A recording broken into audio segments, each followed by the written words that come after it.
संदर्भात शिकणार आहोत काही शब्द. शब्द म्हणजे कोणते शब्द? इंग्रजीतून मराठीमध्ये का मराठीतून इंग्रजीमध्ये? मराठीतून इंग्रजीमध्ये. ठीक आहे. मला नाही येतच नाहीत बरं इंग्रजी शब्द. तू मला सोपं करून सांग हं अनुराग. चला, मम्मीने म्हटलंय की मला सोपं करून द्यायचंय, तर मग आपण मम्मीसाठी सोपं करून देऊ.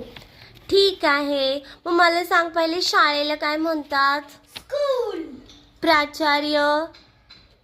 प्राचार्याला म्हणत असतात प्रिन्सिपल. मुख्याध्यापक? हेडमास्टर. मुख्याध्यापिका? हेडमिस्ट्रेस. शिक्षक? टीचर. ग्रंथपाल? लायब्ररियन. प्रशिक्षक? कोच. समुपदेशक? समुपदेशकला म्हणतात काउन्सिलर. शिपाई? शिपाईला म्हणतात पियोन. वर्गप्रमुख? वर्गप्रमुखला म्हणतात मॉनिटर. आणि शेवटचा शब्द वर्गमित्र. वर्गमित्राला म्हणतात क्लासमेट. ओके, ठीक आहे. चला मित्रांनो, भेटूया पुढच्या व्हिडिओमध्ये. तोपर्यंत बाय बाय.